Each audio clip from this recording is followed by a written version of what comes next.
우리 전우자고 계신 분들과 사랑과 교제 인사 나눕시다. 주님의 이름으로 사랑합니다. 주님의 이름으로 축복합니다. 네. 오늘 처음 우르기에 오신 분들도 있는데요. 우리 그분들하고도 한번 인사합시다. 주의 이름으로 사랑합니다. 주의 이름으로 축복합니다. 네, 감사합니다. 자, 오늘은 로마서 강의 47번째 시간이고요. 오늘 로마서 8장 5절에서 8절까지 말씀 가지고 육신을 따르는 사람들의 결론, 육신을 따르는 사람들의 결론이라는 제목으로 하나님의 말씀 보겠습니다. 할렐루야. 자, 이제 저를 다 보시고요, 우리가 집중해서 하나님의 말씀을 들읍시다. 여러분, 8장은 너무 중요한 장이라고 말씀을 드렸어요. 그래서 더욱더 집중해서요, 우리 하나님 말씀 듣는 시간 갖겠습니다. 할렐루야. 자, 지난주에 봤던 말씀 잠깐만 우리가 한번 보고 넘어가죠. 지난주에는 2절 말씀을 중심으로 봤어요. 죄와 사망의 법에서 우리를 해방하셨다라는 거예요. 그런데 이 해방이라는 말의 무게가 지난주에 보셨듯이 그 나라마다 다른 거예요. 제가 일례로 이제 대만과 우리나라를 비교해 드렸는데요. 그래서 진짜 해방은 나를 붙잡고 있고 나를 짓눌렀던 그것이 얼마나 나를 고통스럽게 하고 그것을 통하여 내가 얼마나 죽게 되었는지 그것을 바로 알 때 진짜 해방됐다라고 말할 수가 있는 거죠. 그걸 정말 뼈저리게 깨달아야 돼요. 그동안 죄와 사망의 법이 나를 얼마나 짓눌렀고 그것 때문에 내가 얼마나 죽게 되었는지 깨달을 때야 비로소 하나님이 주시는 죄와 그 복음의 능력으로 주신 죄와 사망에서 해방되었느니라 하는 이 메시지가 우리에게 얼마나 놀라운 메시지인지 다가오기 시작하는 것이죠. 할렐루야. 사람들이 이것에 대한 감격이 없기 때문에 이 말씀을 드렸어요. 유괴되었다가 오랜 세월 유괴범한테 길러졌던 어떤 아이가 진짜 아버지가 가서 찾아왔는데도 불구하고 여전히 유괴범을 그리워하고 있는 거예요. 여전히 유괴범 주위를 기웃기웃거리면서 그 유괴범을 진짜 아버지로 아는 그런 기가 막힌 일들이 있는데, 우리 영적으로 보면 우리에게도 그런 일들이 얼마든지 일어날 수 있다라는 거죠. 그런데 여러분, 자식은 자라온 환경에 따라서 자기 부모를 헷갈릴 수도 있고 그럴 수 있지만, 그러나 부모는 그렇지 않다는 거예요. 아무리 찾아온 자녀가 자기와 그 유괴범을 헷갈려서 유괴범을 진짜 부모로 알고 울고 있다 하더라도 진짜 부모는 그런 아이를 보고 가슴을 치고 슬퍼할 수는 있지만 그 아이를 다시 내다버리거나 그 아이를 다시 나쁘게 대하거나 절대로 그렇지 않다는 거죠. 그래서 로마서 8장 26절에 오직 성령이 말할 수 없는 탄식으로 우리를 위하여 친히 간구하시느니라. 이게 아버지 하나님의 마음이라고 제가 지난주에 말씀을 드렸어요. 그래서 이걸 깨달을 때 우리는 이미 주신 그 율법의 요구를 이룰 수 있는 능력, 여러분 우리가 지난주에 봤던 4절이 그 얘기하잖아요. 이미 율법의 요구를 따를 수 있는 능력을 복음 안에서 우리에게 주셨단 말이에요. 그리고 잠언 25장 13절에 보면 말하는 거죠.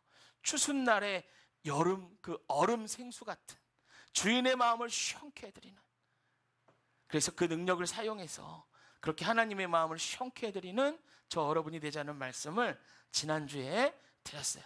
할렐루야.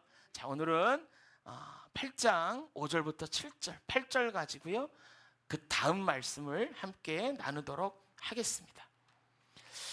오늘 본문을 쭉 보시면 아시겠지만 두 가지가 나와요. 두 가지가 나오는데 이 두 가지가 그냥 나오는 게 아니라 대비됩니다. 서로 반대되는 것 두 가지를 써서 정말 하고 싶은 메시지가 부각되게 하는 거예요. 그래서 육신의 생각이 나오고 또 영의 생각이 나오죠. 이 두 가지가 부딪히면서 바울이 정말 하고 싶은 말을 부각시켜주고 있는 거예요. 자, 우리 본문을 보면서 한번 대답해 보세요. 5절 한번 보시겠어요? 5절. 자, 5절 손으로 짚어보시고요, 제가 질문할 테니까 한번 말해보세요. 자, 육신을 따르는 자가 생각하는 게 뭐예요? 그렇죠, 육신의 일을 생각해요. 그러면 영을 따르는 자가 생각하는 건 뭡니까? 영의 일이에요. 영이라는 것은 여기서 성령님을 말하는 거예요. 여러분, 다른 걸로 헷갈리시면 안 돼요. 성령님이에요.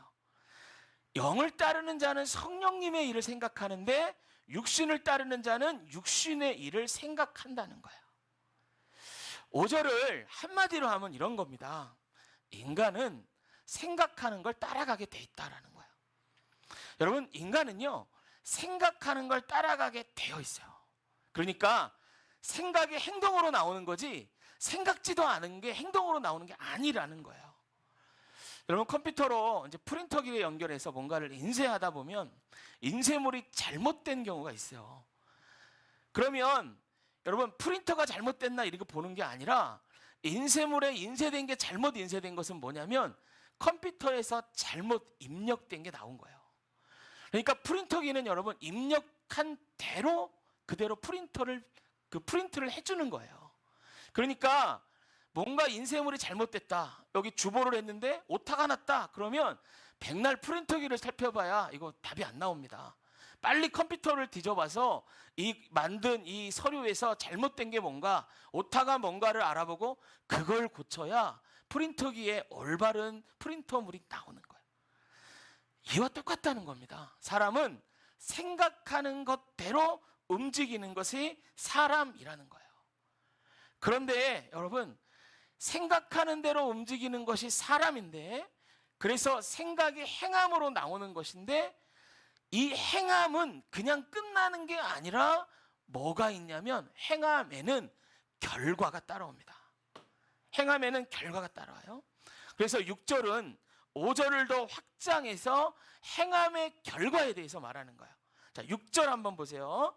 6절. 자, 손으로 짚어보시고 제가 질문할게 답해보세요. 6절입니다. 육신의 생각을 따르는 자의 결론이 뭡니까? 사망이라고 써있죠. 그죠? 반면에 영의 생각을 따르는 자의 결론은 뭐예요? 생명과 평안이니라. 이 두 개가요, 완전히 다른 것입니다. 여러분, 육신의 일이란 건 무엇일까?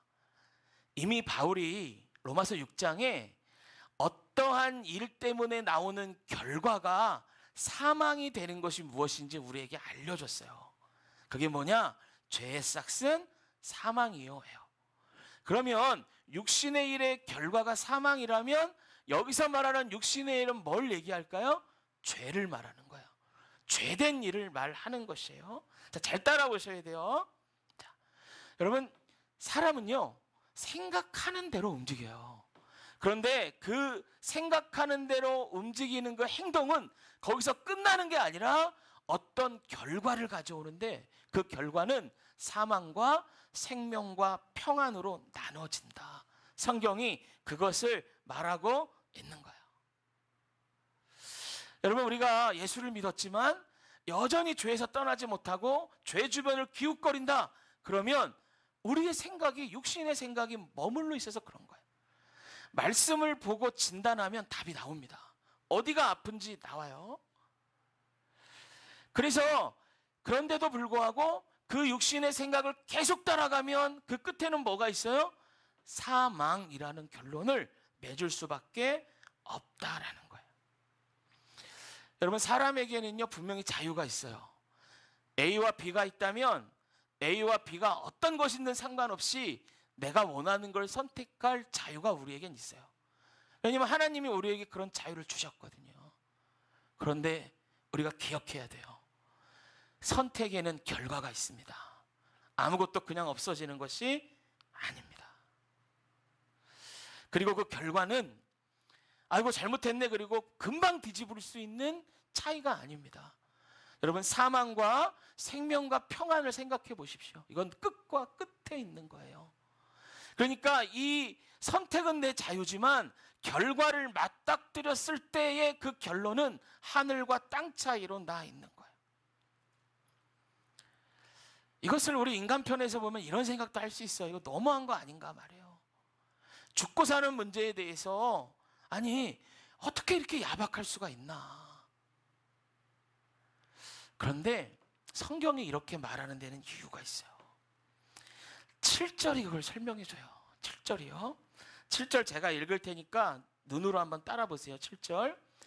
육신의 생각은 하나님과 원수가 되나니 이는 하나님의 법에 굴복하지 아니할 뿐 아니라 할 수도 없습니다. 여러분, 죄의 생각이라는 것이요, 왜 사망이라는 결론을 맺을 수밖에 없나? 인간적인 마음으로 보면 그것 좀 용서해 주면 안 되나? 물론 하나님의 용서는 있죠. 제가 지금 얘기하는 상황은 돌이키지 않고 끝까지 갔을 때 그 결과를 얘기하는 거예요. 심판대 앞에 섰을 때라고도 말할 수 있겠죠. 그걸 말씀드리는 거예요. 좀 그때라도 좀 봐주면 안 되나? 그런데 하나님이 사망이다라고 말한 이유가 있는데, 그게 뭐냐면 육신의 생각을 가지고 살면 하나님과 원수되기 때문이다라고 얘기하는 거예요. 그러니까 여러분, 죄에 대해서 생각할 때 우리 인간이 생각이 중요한 게 아니에요. 이럴 수도 있지, 저럴 수도 있지, 이게 아니라 정말 중요한 기준은 뭐냐? 하나님의 생각이에요. 하나님의 말씀이에요. 그래서 내가 이렇게 좀 할 수 있지, 내 성격이 원래 그래, 나는 이렇게 예수 믿었어, 나는 괜찮다고 봐, 이게 기준이 아니에요. 하나님이 어떻게 생각하시나, 하나님이 죄에 대해서 뭐라고 말씀하셨나, 이게 중요한 거예요. 여러분, 하나님은 왜 이렇게 말씀하시냐면, 인간은 현재밖에 못 봐요. 과거를 추억하고 현재밖에 못 보지만 하나님은 과거, 현재, 미래 모든 것을 알고 계시고요, 그것들을 주관하시는 분이시기 때문에 그래요. 여러분, 딸이 결혼해서 아이를 가지면 어머니는 아이를 임신했을 때의 고생도 알고 또 생명이 태어날 때의 기쁨도 아는 거죠. 그러니까 자녀는 알지 못하는 여러 가지 복잡한 감정을 느끼게 됩니다. 물론 저는 어머니가 아니기 때문에 그렇지만 그렇대요. 그러면 딸을 만나면 어떻게 하겠어요? 임신할 때 그 좋은 음식은 또 뭔가, 입덧이 심할 때는 어떻게 해야 되나, 또 몸가짐은 어떻게 해야 되나, 이런 것들 자녀가 알지 못하는 것 하나하나를 세세하게 알려주는 거예요. 어머니가 이렇게 할 수 있는 이유는 자녀는 경험해보지 못한 일을 이미 경험해 봤기 때문에 그런 거예요. 아이를 낳아도 보고 길러도 보고 다 해봤단 말이에요. 그래서 부모가 아이의 길잡이가 될 수 있는 거예요. 자녀가 경험해보지 못한 것까지 경험해보고 자녀가 살아보지 못한 것까지 살아봤기 때문에 다 알려줄 수 있는 거예요. 죄에 대한 인식에 대하여 하나님께서 말씀하신 게 그래요. 사람은 현재밖에 못 봅니다. 그러나 하나님은 역사를 주관하시는 분이고 처음과 끝이 되시는, 알파와 오메가 되시는 분이시기 때문에 모든 걸 알고 계세요. 그래서 죄의 생각, 육신을 쫓아서 살아가는 삶을 벗어나지 못하고 끝까지 갈 때 그 사람이 어떻게 되는지 너무나 잘 알고 계시는 거예요. 그래서 오늘 본문에 말합니다. 육신의 생각의 결론은 사망이다 라고 말씀하고 있는 거예요. 그래서 우리에게 말하는 거지요. 그 길에서 벗어나야 된다고 말하는 거예요. 절대로 끝까지 가면 안 된다라고 말씀하고 계시는 거죠.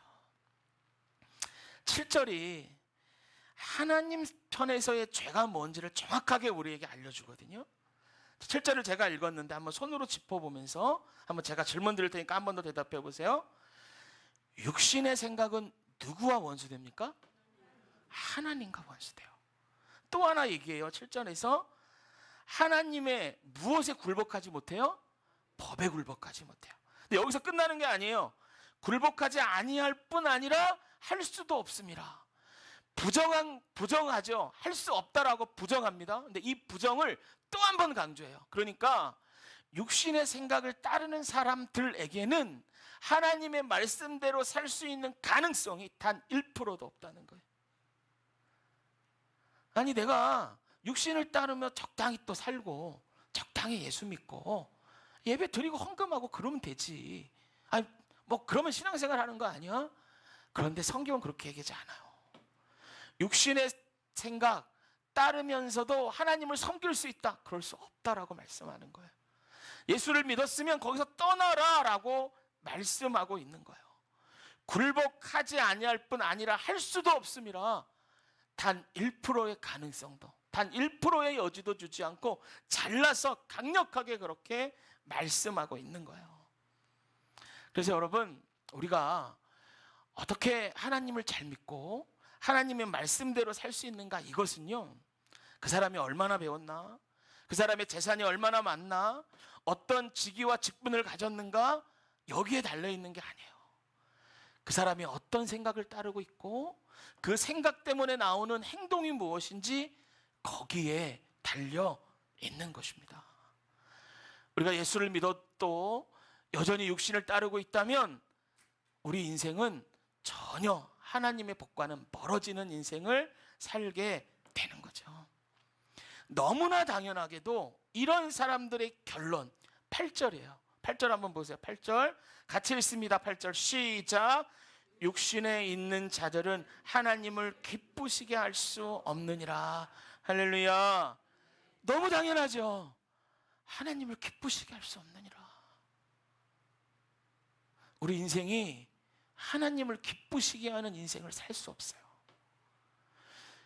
그런데 하나님을 기쁘시게 할 수 없는 인생을 살지 못할 뿐 아니라 결국은 사망에서 망해버리고 마는 인생으로 살아갈 수밖에 없는 거예요.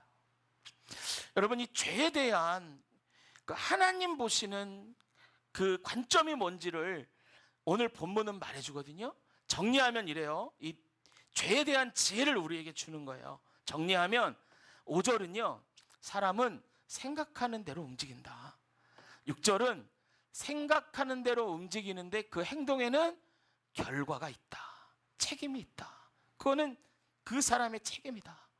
그러면 왜 그런 책임을 져야 하고 육신의 생각과 영의 생각을 둘로 대비하면서 사망과 생명과 평안이라는 이 정말 양 끝에 있는 것이라고 하나님이 말씀하시나? 그것은 하나님 보실 때 그 죄라는 것은 하나님과 원수되기 때문이고, 그렇게 살다 보면 절대로 하나님을 기쁘시게 할 수 없는 인생을 살기 때문에 하나님께서 우리에게 그렇게 말씀하신 것이다. 이게 여러분, 하나님이 우리에게 주시는 죄에 대한 관점입니다. 그래서 우리도 여기에 맞춰서 죄를 생각하는 거예요. 우리 이것에 맞춰서. 수요 예배 때 우리가 여호수아를 보는데요, 여호수아 5장에 보니까 이런 말씀이 있더라고요. 여호수아 5장은 이스라엘 백성들이 요단강을 건너서 이제 길갈에 진치는 이야기가 이제 5장에 나오거든요. 근데 거기 진을 쳤는데 여리고에서 전쟁을 해야 되는데 하나님이 말씀하시는 거예요. 너희들 할례를 행하라. 근데 그냥 행하라고 안 하고 다시 할례를 행하라 라고 말씀하셨어요. 그래서 이번 주 수요일 날은 그 얘기를 제가 들었어요. 다시라는 말의 의미가 뭔가? 다시 하나님 백성이 되어라. 다시 내게로 돌아와라. 다시 온전한 하나님의 백성으로 살아가라. 이 말씀이라고 제가 요약하면 말씀을 드렸는데, 그때에 이 할례를 하기 위해서 준비하라고 한 게 계세요. 그게 뭐냐면 부싯돌로 돌칼을 만들어라라고 했거든요. 여러분, 이스라엘 백성이 할례를 받지 못하면 이건 뭐가 되냐면 원수가 보고 할례 받지 못한 그들의 모습을 보면서 너 하나님 백성 아니지 하는 거예요. 너 할례 받지 않은 거 보니까 하나님을 온전히 섬기는 자가 아니구나, 그렇게 여길 수 있는 거예요. 근데 이 부싯돌로 만든 돌칼로 그 부분을 끊어버리라 라고 말씀하시는 거예요. 마치 이와 같아요. 여러분, 이 죄에 대한 하나님의 관점은 우리에게 부싯돌과 같아요. 마귀가 우리를 보고 여전히 너 예수 믿었다며, 그런데 왜 이거 갖고 있어? 너 그러니까 망해야 돼. 우리를 정죄하는 거예요. 그런데 이 하나님 주신 지혜를, 이 죄에 대한 지혜를 부싯돌같이 사용해서 그걸 끊어내는 거예요. 어떻게 해요? 하나님이 죄에 대하여 보는 관점을 나도 똑같이 보고, 아, 이게 내 삶에 있으면 안 되는 거구나. 사람들은 어떻게 여겨도 아, 이거 안 되는 거구나. 그러고 끊어버리는 거예요. 그래서 여러분, 죄에 대해서 하나님이 어떻게 보시는지가 너무 중요합니다. 요즘 세상은 하나님을 기쁘시게 할 수 없는 자들이 가득 찬 것 같은 일들을 막 저지르는 게 요즘 세상이고, 그들을 잘했다고 칭찬하는 게 세상 돌아가는 일이거든요. 그래서 그런 것들에 우리가 헷갈리지 않고 하나님 주신 길을 올바로 가기 위해서는 더욱더 이 지혜가 필요한 거예요. 여러분, 이 하나님이 주신 지혜, 지금 말씀드린 5절부터 8절까지의 말씀으로 지금 제가 말씀드리는 일들을 한번 판단해 보세요. 이게 어떤 일이 지금 일어나고 있는지. 올림픽에서 일어나는 일입니다. 올림픽에서 일어나는 일. 지금 우리가 한 금메달을 13개 정도 어제까지 딴 것 같아요. 그리고 7위가 되었고 그 런던 올림픽 때 13개가 가장 많이 딴 거래요. 근데 이번에 이제 그 타이 기록을 이루면서 가장 많은 메달을 딴 올림픽 중에 하나가 이제 됐는데 개막식 때 이런 일이 있었어요. 여러분, 이제 제 말을 들으시면서 왜 세상에 이런 일이 일어나는지 하나님 주신 그 지혜 5절부터 8절까지의 말씀을 보시고 여러분들이 판단해 보시는 거예요. 올림픽 개막식 때 있었던 일이에요. 올림픽 개막식은 그 나라의 문화, 그리고 앞으로 나아갈 길, 뭐 이런 것들을 보여주는 아주 큰 무대예요. 전 세계로 생출되는. 그런데 이번 프랑스에서는 이 올림픽의 무대의 전면에 누구를 세웠냐면 게이, 트랜스젠더, 동성애자들을 세웠어요. 그래서 괴식하는 내내 퀴어 축제에서나 하는 이 음란한 일들을 전 세계 방송으로 다 보냈습니다. 그 중에 하이라이트가 이겁니다. 레오나르도 다빈치가 그린 최후의 만찬이라는 그림이 있어요. 너무 유명하죠. 예수님 십자가 지시기 전에 제자들과 식사하시는 장면을 이 다빈치가 그린 그 그림이에요. 근데 그 그림에 보면 가운데 예수님 앉아 있고 12제자가 옆에 있죠. 근데 이 개막식 하는 중에 그 모습을 그대로 패러디했어요. 그래서 예수님 자리에 누구를 놨냐면 레드 퀸, 여장 남자를 두고 그 양쪽에 12제자의 모습으로 그 같은 구도로 서 있는 사람들은 다 누구를 뒀냐면 트랜스젠더 게이들을 거기다 갖다 놨어요. 그리고 괴식은 애들도 본단 말이에요. 근데 그 레드퀸 옆에 있던 그 게이, 트랜스젠더 이런 사람 중에 하나가, 남자가 자기 성기를 노출했어요. 거기서. 여러분, 전 세계인들이 보는 방송이에요. 괴식이 끝났어요. 전 세계에 난리가 났습니다. 이건 분명히 기독교에 대한 모독이에요. 모독. 괴식을 이렇게 만든 사람들이 왜 이렇게 했냐니까 이렇게 얘기해요. 우리는 포용성을 강조했다. 뭐가 문제가 되냐. 그런데 이 사람들이 같은 이유로 이슬람을 이렇게 모욕할 수 있는가? 그럴 수 없어요. 왜냐하면 이슬람 이렇게 하면 난리 납니다. 테러가 일어나고 공연에 참가한 사람 다 살해당하고. 근데 우리 기독교는 용서의 종교, 사랑의 종교, 하나님 말씀대로 사는 사람들 많으니까 우리는 그렇게 안 하니까 이런 식으로 막 모독을 하는 거예요. 얼마나 이게 심각한 모독이었냐면 이슬람인들까지 들고 일어나서 이렇게 말했어요. 너희들 너무 심했다. 너무 심했다. 그런데 시간이 좀 지나면서 여론이 바뀌기 시작해요. 기독교인들이 너무 포용력이 없고 독선적이라는 거예요. 그래서 웃고 넘어가면 될 일을 왜 이렇게 난리를 피는지 모르겠다. 이렇게 말하기를 시작하는 거예요. 이 주최국인 프랑스 국민이 개회식을 어떻게 봤나 설문조사를 했어요. 그 프랑스의 유명한 유력 일간지에서 7월 28일 날 설문조사를 했는데 여러분 어떻게 나온 줄 아세요? 85%가 다 이렇게 대답해요. 너무 성공적이었다. 그중에 44%, 85% 중에 44%는 이렇게 얘기해요. 정말 성공적이었다. 이건 전 세계인들에게 프랑스를 제대로 보여줬다. 와우. 다 이렇게 지금 설문조사를 하는 거예요. 여러분, 동성애자를 전면에 내세우고 기독교를 모독하면서 깔깔거리고 있는 거예요. 오늘 말씀 그대로인 겁니다. 여러분, 육신의 생각을 따라가잖아요. 행동하게 돼 있습니다. 육신의 생각을 따라가면 하나님과 원수되는 일을 꺼리낌 없이 저지르는 거예요. 이런 일들이 지금 세상에서 일어나고 있어요. 근데 이번 올림픽에서는 이것뿐만이 아니죠. 그동안 여러분 올림픽에서 보지 못했던 일들이 막 일어나요. 대표적으로 여자 복싱이요. 여러분 그 올림픽 가운데 남녀 혼식이 있지만 혼합하는 그런 경기도 있지만 육체를 막 심하게 써야 되는 것은 남자 여자 차이가 있기 때문에 남자 경기 여자 경기 따로 한단 말이에요. 격투기가 특히 더 그렇죠.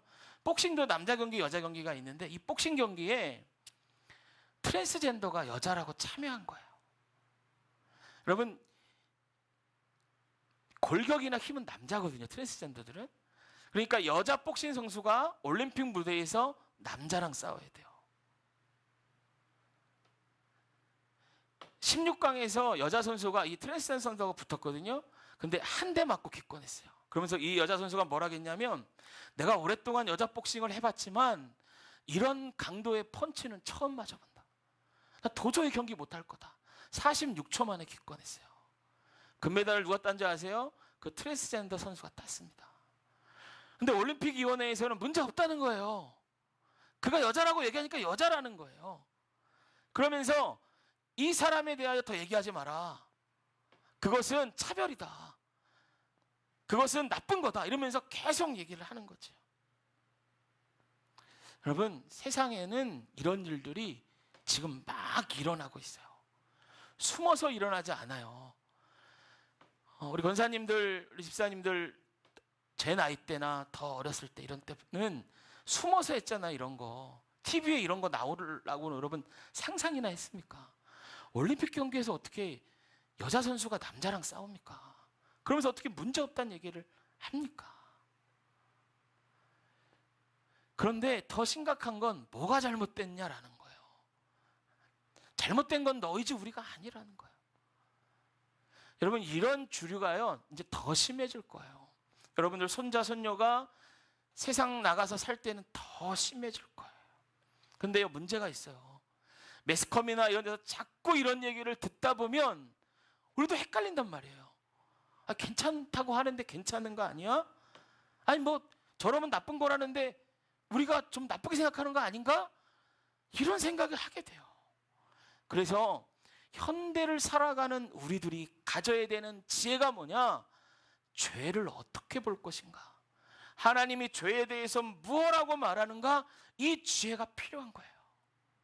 여러분, 이 지혜로 세상도 보지만 또 뭘 봐야 됩니까? 내 모습을 봐야 돼요. 이 지혜를 가지고 내가 죄와 사망의 법에서 해방됐다라고 말씀하신 그 복음의 진리를 알지만 여전히 가짜 아버지 곁을 기웃거리고 있는 사람은 아닌가? 여러분, 이 기준을 가지고 나를 판단해 봐야 돼요. 말씀의 기준을 가지고. 그래서 여러분, 이 지혜가 필요하죠. 우리가 이 세상 살아가는 동안 너무나 잘 알고 가슴 깊이 새기며 잊어버리지 않아야 할 지혜가 이것이에요. 6절부터 8절에 하나님이 죄를 어떻게 보시는지. 그래서 이 지혜가 기준이 되면 우리가 나를 판단해 볼 수 있단 말이에요.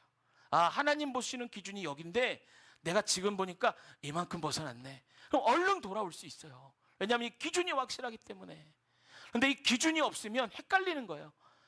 이렇게 살아도 된다는데, 이렇게 살아도 된다는데, 부정한 일하고 돈 다 받는데, 내 자존심을 위해서 뭐 예수 믿는 거 상관없이 한번 화내고 뭐 그렇게 해도 괜찮지. 기준이 없으면 다 그렇게 휩쓸려 가는 거예요. 그러나 이 기준을 가지고 나를 바라볼 때 여러분, 얼른 돌아와야지 이게 가능한 것이에요. 할렐루야. 여러분, 우리가 이 바쁘게 돌아가는 세상 가운데 하나님 말씀에 대한 기준이 없으면 우리도 거기에 휩쓸려 버리고 맙니다. 말씀드렸잖아요. 생각이 행동으로 나온다. 그런데 행동을 하는 그 행동에 대한 그 책임을 지게 되어 있는데 육신의 생각을 따라가다 보면 하나님과 원수되는 자리에 있게 된다라는 거예요.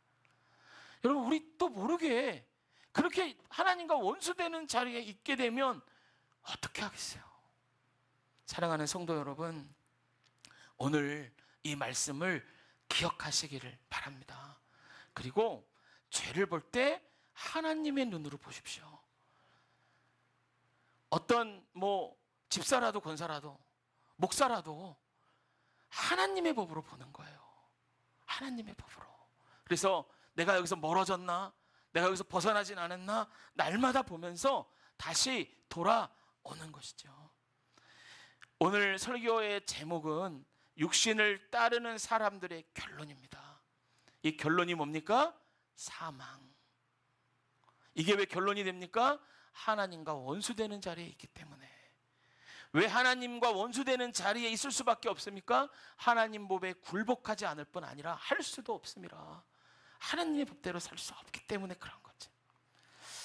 사랑하는 성도 여러분, 오늘 이 말씀, 이 하나님 알려주신 죄를 어떻게 보는지에 대한 지혜를 가지고 세상과 싸우고 나를 지키고 하나님을 기쁘시게 하는 삶을 살아가는 저 여러분 되시기를 주의 이름으로 축복합니다. 축복합니다. 우리 크게 한번 아멘 합시다. 축복합니다. 잠깐 우리 기도하겠습니다.